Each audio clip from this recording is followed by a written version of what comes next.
Welcome to this chess video, everyone. So today we're going to analyze a chess game from a viewer of mine, and so let's see if we can help Roxy do a little bit better in this game. The game starts pretty well so far. If white were to play d4, we would have a pretty common French defense, but it looks like they opt for exchanging instead. And then this bishop b5 check, which I don't really love because we can just block it with pawn to c6. Roxy plays that. And now they bring the bishop back. I think probably a smidge better, as the computer recommends, is bishop back to e2, because it makes more sense to maintain a pin on a knight, but with the pawn here, there isn't really much point in keeping the tension with the bishop back. I think from e2 they would have much more scope on both sides of the board, whereas where they're at now on a4, this bishop is really kind of cut off. It's only really got this square, and in both situations they're looking at black's pawn. So although it's very subtle, I think black is already winning this game with a very minuscule advantage. Knight to f6 is a good move. d3, I think is slightly passive. I would much rather see them play d4. And so because they haven't played d4, I would actually consider playing d4 myself. Play this to kick the knight, and if they go somewhere like here, then this is one example we can actually win material.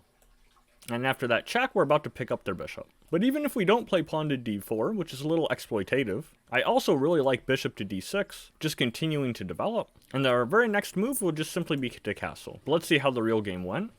Okay, so I don't really like pawn to h6. The computer doesn't call it an inaccuracy, but from a human perspective, I probably would consider it inaccurate. We would much rather continue to develop our pieces with that move, because h6 is really just controlling g5, and I think we're trying to stop white from playing a threat that really wasn't a threat at all. If we go back to that variation I looked at with bishop d6, we can allow them to play bishop g5, we just castle. Black is completely fine, but in the process we've developed and gotten castled. And so this isn't scary at all. We would actually welcome this. But when we play h6, it's almost seeming like we're worried about bishop g5, but we've just wasted a pawn move. We haven't really accomplished too much. I don't want to sound too critiquing with this, but those little nuances is how we improve at chess. And it's really a lot of things like that that'll take a 1300 player to about 14 or 1500. Just these little details add up. And no secret that even the higher ratings, it's these minuscule things that add up over the course of the chess game. Okay, so let's see after h6 what white comes up with.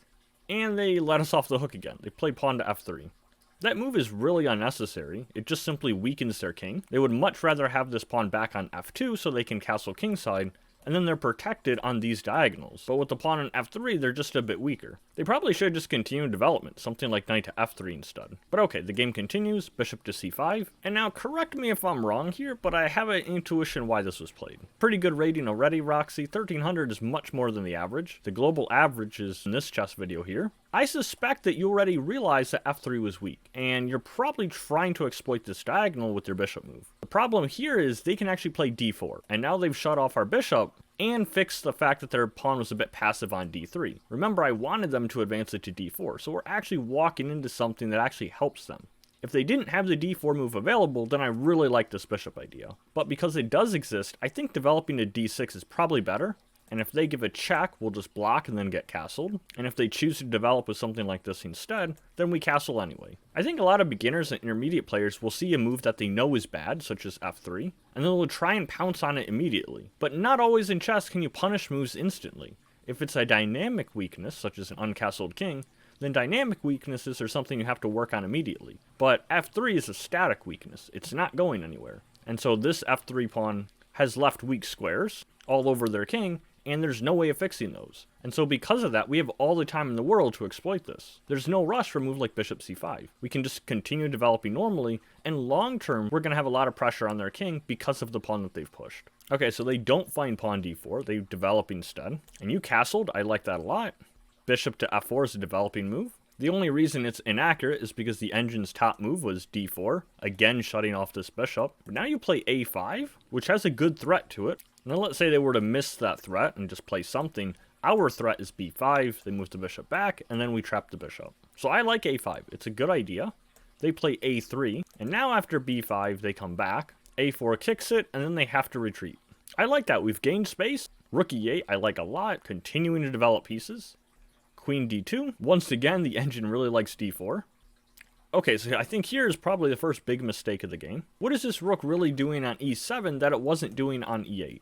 If our idea was to try and double, that's still too slow, and even if they castle queenside, these two defenders are still plenty. The only new thing we really have from e7 is all of this in the 7th rank, but that's not really something of value here. And so rather than try and move this piece again, I think we would really have to continue piece development and bring out all of these queenside pieces that are just sitting on the back rank. Next, white tries to sacrifice, and it looks scary trying to open up our king, and so if we can grab the material, then they've just given us the advantage. This is exactly how it goes, so I like the fighting spirit. You defend with the knight, and now we're just up material.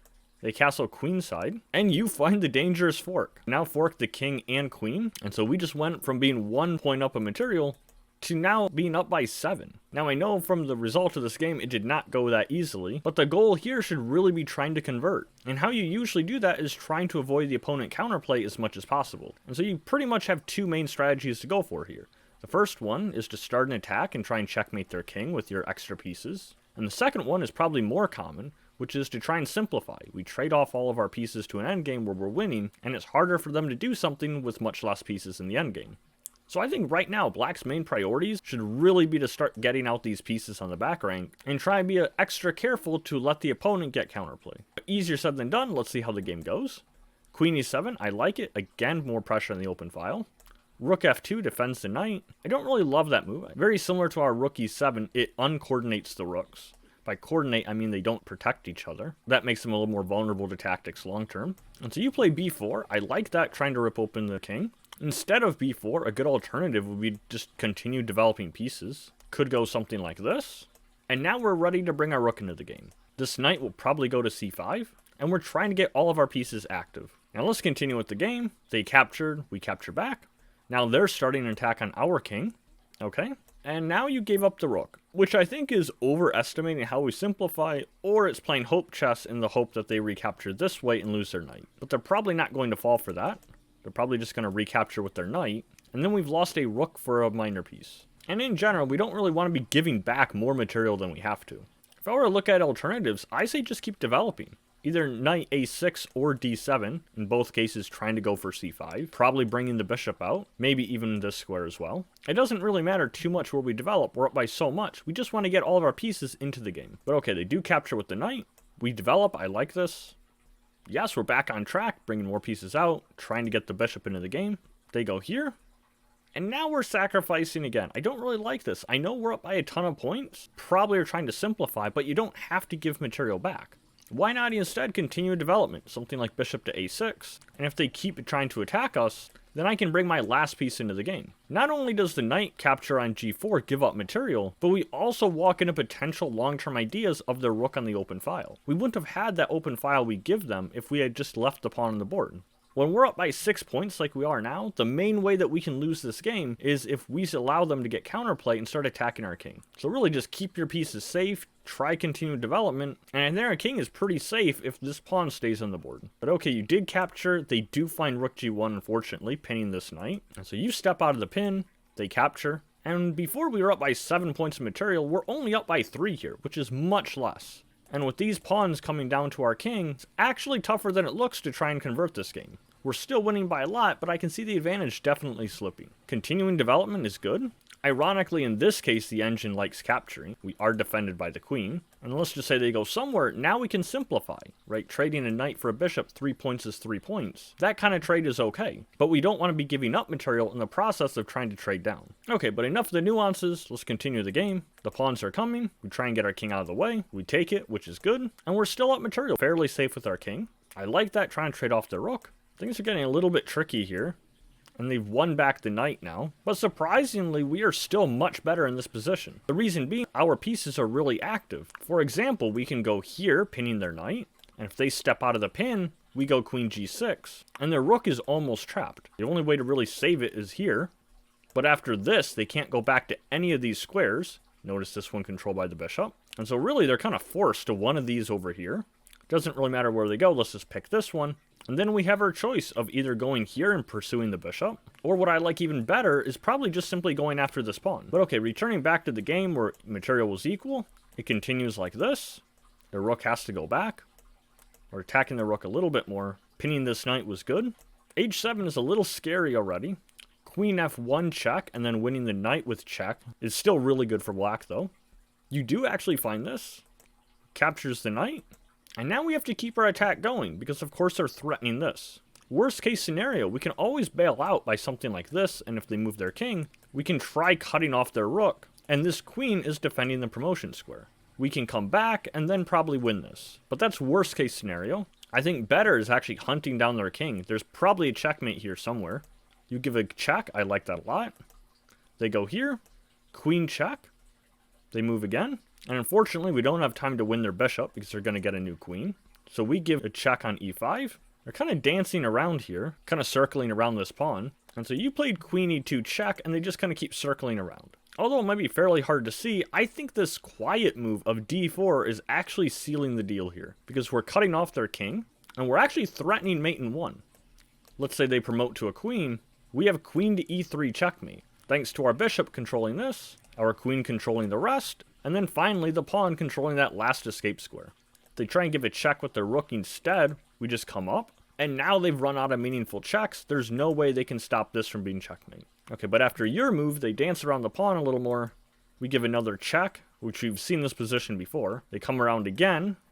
Now you go this way, and unfortunately when we come back the third time, this is a draw by repetition. It's kind of a sad way to end the game, but I'm guessing this caught you off guard, because when the position repeats 3 times, it does not have to be in a row to be a draw. And if you're ever unsure if you're repeating once or twice or maybe 3 times, rather than count, you can usually just push a pawn and then for sure that's changed the position, because pawns can't move back. Now in this case we'd have to be a little careful because they are threatening to promote here, but it's just to illustrate the point. Yeah, so that was a quick draw there. Overall, I think it was a pretty good game. I think probably the most instructional parts of this game here was a move like f3 is what's known as a static weakness, something that they cannot really fix. Pawns cannot move back, and so the weak squares this pawn is left behind are always going to be there. We're not in a rush to exploit it. A move like bishop c5 was a good idea, but they could have shut us down with pawn d4. And so we don't necessarily have to rush when there's something like that. Another good example of a static weakness could be like a doubled pawn, or maybe an isolated pawn, something that's not likely to be fixed anytime soon. I think the other instructional point was here with rook e7, and your opponent made a similar error later in the game, which was to uncoordinate the rooks, when it would have been much better to be developing one of these queenside pieces, maybe even the queen. Much more harmonious would be something like this, bishop out, knight out, probably going to c5, and then our rooks are connected. And if they allow us to, then we could probably double rooks. Something like that is a much more common way of getting your pieces into the game. And then I think lastly, it was knight captures g4, which actually just opens up your king with the rook. Because when we're up by this much material, we really just want to keep things simple. That's really the big point with trading pieces. We're trying to simplify. It's the same thing with position. We're more than likely going to win if they don't trick us with some complication. Player with less material actually is the one who really wants to complicate things. I talk about this a little bit more in this video here, where I teach people how to play with really big material imbalances, including playing without a queen. I hope this game was instructional for everyone. Thanks for stopping by. I'll see you in the next chess video.